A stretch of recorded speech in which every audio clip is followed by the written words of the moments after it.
Hi, everyone. This is Samantha, founder and host of Type 1 Tribe, an interview series with Type 1 diabetes leaders all across the world. Our guest today is Carolyn Jager. She is the founder of Sugar Medical, an online diabetes accessories store. So we're so happy to have you here today, Carolyn, with us. Thanks for joining. Thank you for having me. Yes, of course.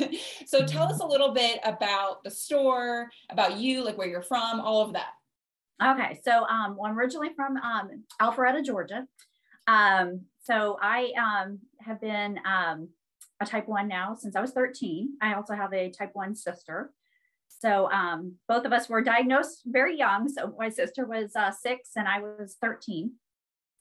And so now I'm the owner of Sugar Medical, which we can get into why I was inspired to start that, but we do create products for people living with diabetes with the sole purpose of hopefully inspiring people to, take more control of their diabetes, stay organized, and, not be embarrassed about it and be able to carry their supplies with them without, feeling like they're carrying around a big medical tote bag of all their supplies. So we try to bring a little fun and style to everything. So it's not all basic black and everything like that.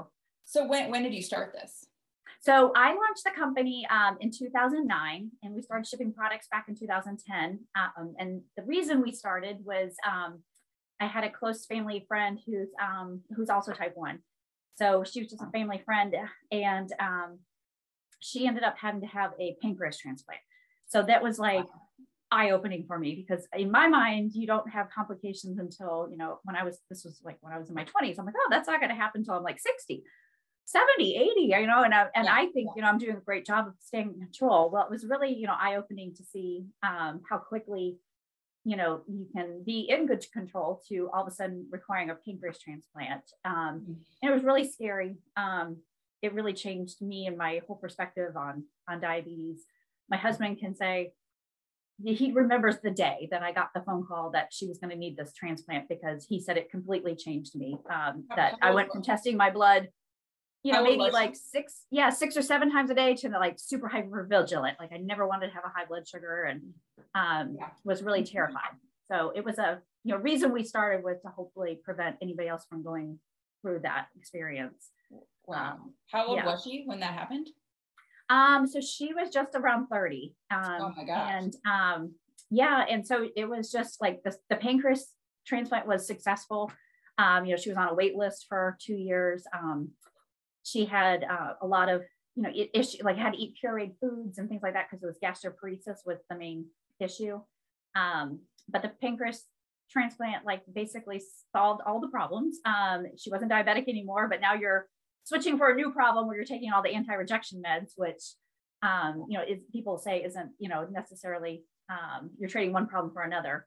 So, but unfortunately at the end of the day, it did fail. So she went back to being type 1, but is doing great now. So that's perfect. And good to know. But yeah, it was what inspired me at the time to say, how can I help other people, and my doctor, as I always joke, I'm not a scientist. I can't cure diabetes, but I can make a bag for it. So my doctor was like, everybody carries everything in Ziploc bags, like they don't carry their supplies with them. Like they'll wait later to test or, to take an insulin shot. So, having something where you could keep organized and everything with you was important. Yeah. And it's funny you just mentioned the Ziploc bag, because I'm on pens and I still keep mine in a Ziploc bag. So I need to go to your store and buy something cuter. Oh, sure. We can set you up. Yeah. That's awesome. So are all the products on there your products, or do you work with other like vendors? So originally everything is made by Sugar Medical, Sugar Medical logo. We do have some accessory partners that we work with. We co-brand with Spy Belt, which makes some nice like waist packs. And we carry some ancillary products like wipes and adhesive type things that we partner with other companies to build like a co-branding relationship and like make unique designs and things like that are Sugar Medical only prints and patterns, like with pump heels that we do. Sure. Yeah. Wow. That's amazing. I love it, because I need something like that. So tell us a little bit more about when you were diagnosed. I know you said 13, but do you remember like how it all went down? Oh, yes. Yes. Well, it was on my mom's birthday, so that was very traumatic. So my sister was diagnosed 5 years before me. So we, I think my mom was pretty like eye-opened immediately what was going on. But I had an ear infection for like 2 weeks, and it just wasn't clearing up. And I was complaining that my ears were itching. So the doctor gave me prednisone. And then like 3 or 4 days later, I'm at a spend the night for some, 13 girls doing a spend the night party and drinking so much water. Then Monday I showed up at school and I couldn't read the board. And I was like, that's weird. And I came home and fell asleep on the couch, and my mom knew immediately. So we checked into the hospital that night. Like we already had a doctor since my sister was type 1, but I just remember my mom sobbing, on the phone, like, how is this happening? So yeah, it was a terrible day on her birthday of all days. So do you think the ear infection had something to do with it, or that was also just like a symptom? I don't know, because because when we were first diagnosed, I've been diabetic now for 33 years. Back then it was like either they thought it was a virus could trigger it. And they still don't know what is necessarily triggering it. So I know I had an earache before I was diagnosed. My sister was diagnosed with the flu. And then shortly after was diagnosed with type 1. So both of us was an illness that we think triggered it, but wow, heaven only knows. Yeah. That's really crazy. I've heard so many different ways that people are getting diagnosed, but most of them know of like a sickness that they had prior. Yes. Out, but wow, that's crazy. So because you've been now 30 years with it, what is one thing that you have gone out of having type 1 diabetes, or one positive that have came out of it? Well, for me, I think it's just meeting people, because like I've never been one to like shy away from like pulling out my stuff or bringing out my glucose testing gear. Even in college, my roommates would call it diabetes 101, because if somebody new is with the group and I pull out all this stuff and they're like looking at me like, why do you have a syringe in, in a restaurant, or what are you doing over there with your syringe? And I'm like, diabetic, and so then I'd have to go through that class of, diabetes 101 and tell everybody what it was and so I think from an early age, I was very open about it. So I get to meet a lot of people and like kind of share with, people, a lot of people have preconceived like ideas of what a diabetic is. And, a lot of times you're like, oh, well, you're not overweight. Why are you diabetic? I'm like, oh, that's a totally different thing, So it's kind of like that, getting to meet people and talk to people and share, what type 1 is, and, bring awareness. And now you're helping people with your company too. Yes. And then it evolved into like my life. So that's not what, I set out. I was a buyer for Federated department stores. I was, worked in footwear for years. And so I had a lot of that kind of background of buying and forecasting and things like that. So when I had decided to stay home with my kids, and I was kind of losing my mind, not working. So this is right when all this was going down with our family friend with her pancreas transplant. I was like, I can do this. So I just started with, my kids were tiny, running around my feet and doing this at night, and, keep getting the business to grow. But now, we've definitely come a long way. That's amazing. So on the flip side of that, like, what's one thing that you still are frustrated with diabetes that you wish you could change? I'm sure you wish, you had a working pancreas, but like, what's something that you would change about it, or maybe even wish like would happen in the future? Well, for me, I guess the biggest thing is like, I know as a type 1, you can eat anything you want as long as you're appropriately counting for the carbs, and, but it's a lot of work. So in my mind, I don't eat, I personally don't eat a lot of carbs, just because it's not worth the effort in my mind. And I don't like having a high blood sugar. Like, I really get upset if I'm over, 200, and eating pasta or eating rice, and bread has just never been a part of my like daily thing. Not that I won't have a bite, but I would never eat a plate full of anything. So I think just having some of those kind of restrictions, was, tough, but that's just kind of now the normal day to day. But, nowadays it's gotten so much easier with, the insulin pumps and glucose, continuous glucose monitors that are amazingly, improved how we used to do it way back when. So I definitely am thankful for all that new technology out there. Yeah. So that's a good transition. So what are you using right now to take your insulin? So I am currently on a Tandem pump, and then I use the Dexcom CGM. So been really happy with that. Yes. And so well, I was gonna say, I'm curious to hear, because I'm so new to diabetes, like that's all I know, but I Yeah. know the technologies have changed so much. So can you talk a little bit about like that and how much better the technology is now? Well, I mean, from the beginning of time, it was just, my pump, and it was so, I have to say, like moving from shots to a pump was terrible. Like I just could not imagine having a device attached to me. And my husband really had it early on, talk me to convince me to use it. Like, just give it 30 days, please just give it 30 days. And I'm so glad I did, because it does make life so much easier that you can do things on the go and not have to be strapped down to, waiting for, insulin to peak and things like that. So with that, right now, like the technology, the pump made life a lot easier. When you introduced the CGMs, I was on the early CGMs from Medtronic, which I loved. Like they were perfect for me. I never had a lot of people, are always complain that they're not necessarily as accurate, but I always had a great success with them. But currently, I'm on the Tandem, and their algorithm seems really awesome, like with the keeping you at time and range. And truly, like, I don't have hardly any low blood sugars at all anymore. And if it is, it's truly a mistake on my part for, eating or taking too much insulin, to the point where like a low blood sugar, when I hit like 70, 75, I start feeling so bad. And I'm like, gosh, I just have gotten out of the used to feeling that, because it used to happen, quite frequently, that you would have a low during the day and you need to pop a few, jelly beans or glucose tabs. So like it definitely, been great with all that new technology out there. So in the Tandem and Dexcom, they match up together, so it will automatically. Yeah. Yep. I know my sister has been on the Dexcom and has raved about it for years, and I just never had tried it.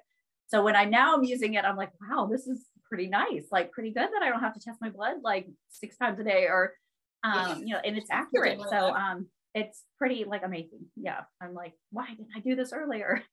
So is the Medtronic one still out there? Like, can you still get that, or is it no longer the CGM? Yeah. So there's still, there's 3 main companies in the US that are doing insulin pumps so Tandem, Medtronic, and then Omnipod. So they all have, their different algorithms and, benefits and all that. So every company is updating continuously and has a new model with better features and benefits. So like Omnipod, excited to try is their new Omnipod 5 system. So it's really cool.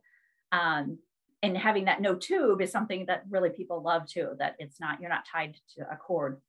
Yeah, I don't think I know anyone using a Medtronic one. It's only either Tandem or Omnipod. At least that's all I've heard. Yeah. I was Medtronic, I think, for like 20 years. So that's, I've always used. But the Tandem, it's, like a new phone. You have to get used to the buttons and like new way of doing things. But it's been, a great transition. But there's some. So do you plan on trying because you mentioned your. Yes, I do. I want to. Yeah, because I think it's going to be, really cool. All the new technology that they've introduced with that new Omnipod 5 system. I know people have been waiting and like knocking on the door, waiting for this new technology to come out from Omnipod. So I think people, once they get on it, we can get some feedback and see, what people think. Do they know when it's going to come out? So it got FDA approval already. So it's it's in early stages. So I know that they're kind of doing like a limited market release right now. So I'm assuming, I don't know, it seems like the FDA takes forever to do anything these days, but hopefully, it'll be more open, by summer or something, hopefully sooner. Yeah.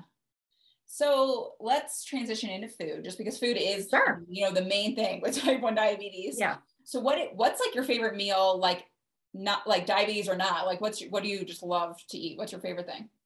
Oh gosh. Well, my favorite thing is just popcorn. I love popcorn. You have a favorite like brand? I'm a Skinny Pop girl. I love it's salty enough and it's really good. So and it's the perfect snack for. It is and then it's not too high in carbs. So that's my go-to snack. But food's been like a challenge recently, because now I'm 4 years into being gluten-free. Wow. So I'm tying a lot of I guess I've been very blessed. I have never had an A1C over 6.4 in probably 20 years. I have been really controlled and really try to keep those numbers in line, but I am experiencing some stomach issues, food and different things not working, or upsetting my stomach more frequently. So I'm like, now I can't eat onions and garlic. So anything with onions and garlic, like really upsets my stomach. And now eliminating gluten was like life-changing, like amazingly different. Like I feel so much better. So that one was like, I said, going gluten-free. I know a lot of people with type 1 seem to be diagnosed sometimes with celiac. So I know it's like a common, like, I guess, group together kind of thing. But going gluten-free was like, I feel like I needed a therapist to sit next to my side and tell me it's going to be okay. Yes. Because even though I didn't eat a lot of carbs but just taking that little bite here and there, like, you know, you can't do it anymore. So that was really challenging. It's like hidden in a lot of things that you would never even expect. Yes, it is. So I'm not celiac. So I try to like, I avoid all gluten, but I am not probably the best on watching salad dressings and sauces like that. So I try to eat a little bit of gluten so I don't have a terrible, like, if I avoid it all, then if I take 1 or 2 bites, then I get like a migraine, and it's just totally crazy how your system reacts like that. But wow, that's crazy. That's been a change. And I've noticed a lot of gluten-free products actually are higher carbs than non. Yes. So all the challenges are there. Well, I know. And everyone's like, oh, aren't you excited? Like you're going to lose really all this weight. And I was like, I just figured out how to trade it for another gluten-free cracker for, you know, a regular cracker. So, no, it didn't change anything really. So what's your go-to low snack? If you were starting to trend low, or if you do go low, I'm a jelly bean girl. So I've had jelly beans in a Ziploc bag in my purse for probably 30 years. I have Ziploc bags of jelly beans in every car, every like jelly beans dresser drawer. There's always jelly beans. My husband grabs the jelly beans before we go for a walk, or I like it because I know I can eat 6 jelly beans and that's all I need. And like even in my sleep, if I ever got a low, I'm really good about counting in my, like, I guess in my low brain to eat only 6. Because that's really all you need to get like back into normal range.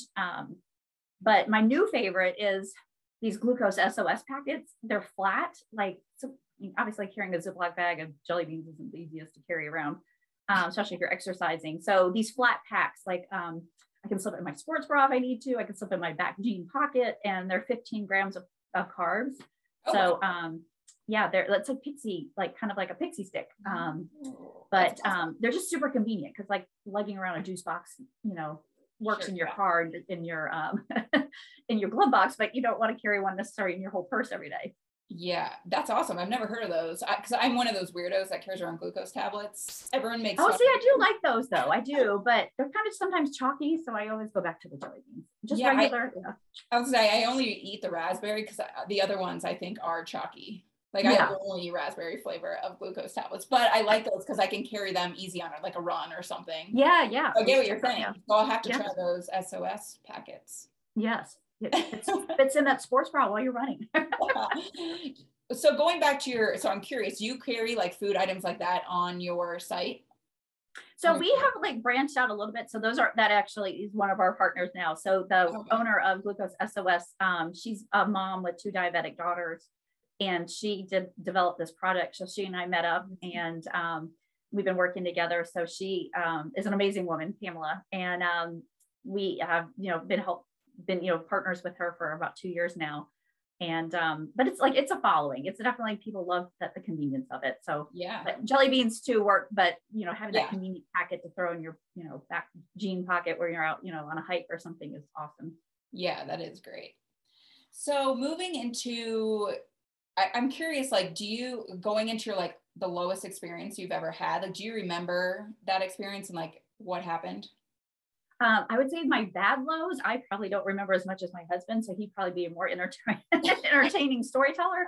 But my worst low was, I was pregnant. And so at the time so my son's 17, so 17 years ago, they had me, I was testing, I think, like 20 times a day. It was a lot. So I didn't have like a Dexcom back then. And so 20 times a day, trying to keep that blood sugar as closest to 100 as I possibly could. And I happened to lay down thinking I was nauseous from just finally, like I was only 6 or 7 weeks pregnant. So I think I thought it was nauseous because of that. So I laid down, but apparently I was dropping really quickly. So my husband came to find me having a seizure on the bed. and had to call 911. So that was the only time I've ever had a seizure like that. And he called 911 and they could not get an IV into me because all my veins had collapsed. My husband was freaking out, and he did the original glucagon kit. Yeah. Comes with a tablet in a vial and then the saline. Well, he just shot me up with the saline and forgot the tablet. So then he's looking at the tablet like, oh my God, what did I do? Like, what did I just inject in her? So now there's some great alternatives to the original glucagon kit where, that you don't have to do that pre-mixing and everything. Because in a fight or flight situation like that, he made that clear. So I woke up in a ambulance and I hear my husband in the front and they're like, oh, she's coming too. And my husband says, don't worry, it's not blood all over you. And I look down and I am covered in pink. And he had given me, while I was seizing, of all things, we had a friend who worked for Hershey's who had dropped off strawberry quick, like syrup. So he was squirting strawberry syrup in my mouth while I'm seizing. So apparently I'm spitting it everywhere. So I get rolled into the emergency room and people thought I'd been shot. Like, it's all strawberry syrup all over me. So, oh my gosh. Yeah, hey, that was innovative though. I respect that. Yeah. Oh my gosh, that's so scary. How far along were you, like, pregnant? I would think I was right at 6 to 7 weeks. So it was really early. So, my husband was, completely, it probably destroyed him for about 2 years because, he was touching me all night long to make sure, like, when I'm sleeping that I'm not like sweating and getting low. But that was before CGMs and stuff. So now, like, it's so much better. Oh my God. And good thing you were like able to keep the baby like that. It would have been so. Yes. I know. It was terrifying. Yeah. Oh my gosh. I was not expecting that low story. Yeah. Oh my God. Well, there's plenty of other low stories where, I don't know where I am or, combative with my husband, but that was a lot, these CGM things. I don't think I've had a bad low in like 3 years. So, that's good. I have to, knock on wood. Yeah. Yeah. Do you have a high story where you were like very, very high? Yeah, I talk to people about that because I don't seem to, like, the only time I had that was right when I switched to the tandem pump. My sight, I didn't do it right, and I was new, and I probably did it wrong, and it fell off while I was sleeping. And then it was a new pump sound, and I wasn't used to hearing that noise, and it wasn't waking me up. And I woke up with a blood sugar of like 400, and I think I was 402. Ooh. So it just takes, in those situations, thank goodness I didn't get like sick or anything like that. So I personally don't eat if I get that high. Like, I wait till I get out of it. And it takes a while, you're like starving, and I'm like, so you're eating, like, I was eating lunch meat, I think, and lettuce was about all I was eating. But it did take, a good 12 hours to come out of, like, get down to, 150 again, where you're at a normal range. But from those highs, if you do have a high like that, I notice I'll rebound really quickly. So, like, where I'm eating 15 carbs, normally I can take the same amount of insulin. I have to be super careful. Like, if I've had a high like that and I eat 15 carbs, that normal amount of insulin doesn't seem to always do the same thing it used to. So, like, if I have a high like that, I don't eat, I technically try not to eat any carbs for like 24 to 48 hours, just to let my body, like, get back into its normal rhythm. So I'm not like bouncing high, low. Yeah. It's just, it's not worth eating the carbs if you're gonna just bounce right back up. Wow. So have you ever, like, considered going to the hospital when, like, you were that high? No, I've never gotten that high, because I've been sick enough that I felt like I needed to. So, like, my doctor and I have like a plan in place of how many units, like, per what my glucose number is to take. So I've been fortunate enough to be able to handle that all from home. Okay, that's good. Yeah, definitely. Yeah. So what advice would you give to somebody who was, like, recently diagnosed within the last couple of months? Well, I think nowadays, like, we have so much, at our fingertips with technology. And if people don't have access to the technology, just knowing that, doing their best to keep in range and try to, like, keep their A1Cs in that, peak. I personally feel like, knowing now that, I used to have these great A1Cs, but I did bounce from 250 to, maybe 50 every day, like up and down. Mm-hmm. But that's not a good idea, even though your A1C number comes out great. Like, over time, that is, not healthy for your body. So I feel like really getting to, like, I'm babbling now, is with all this technology, like, a lot of people are so dependent upon it that they don't know how they feel if they get a low and how to take care of it.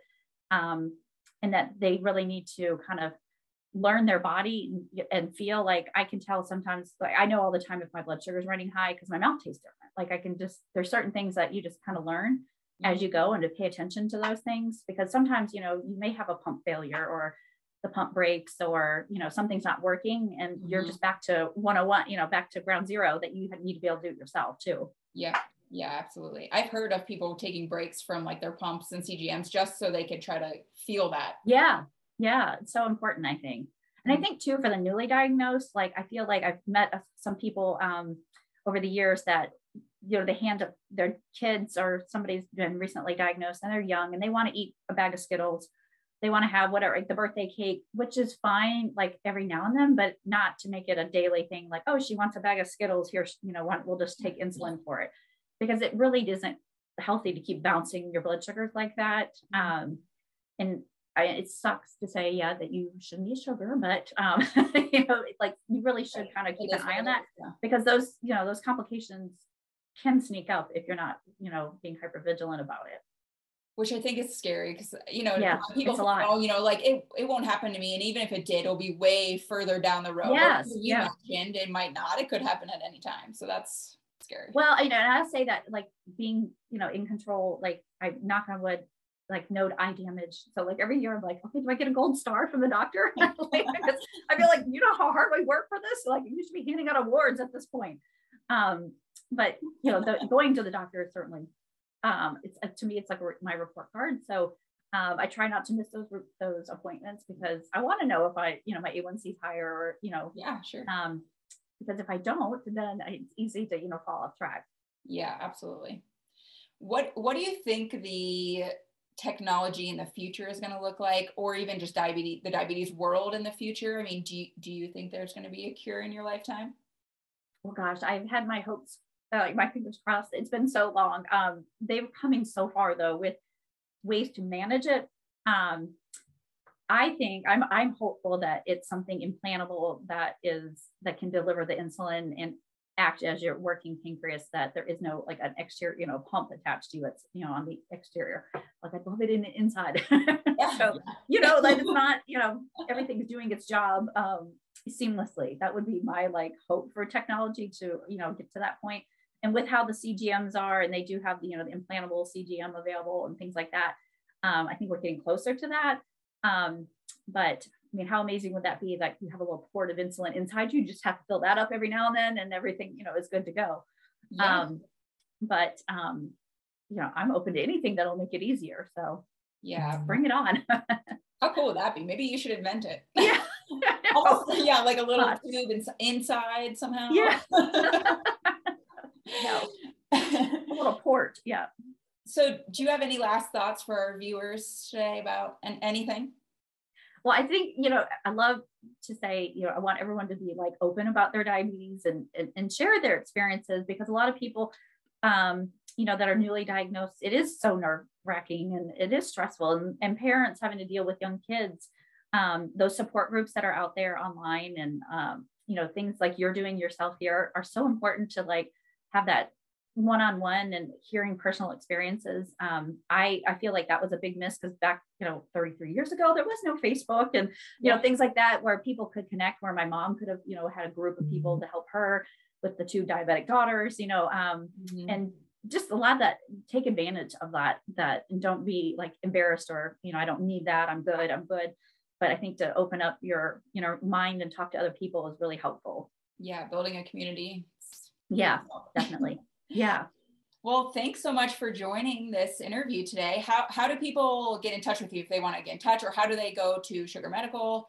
Yeah, well, check us out online. So it's sugar, like blood sugar. So sugarmedical.com.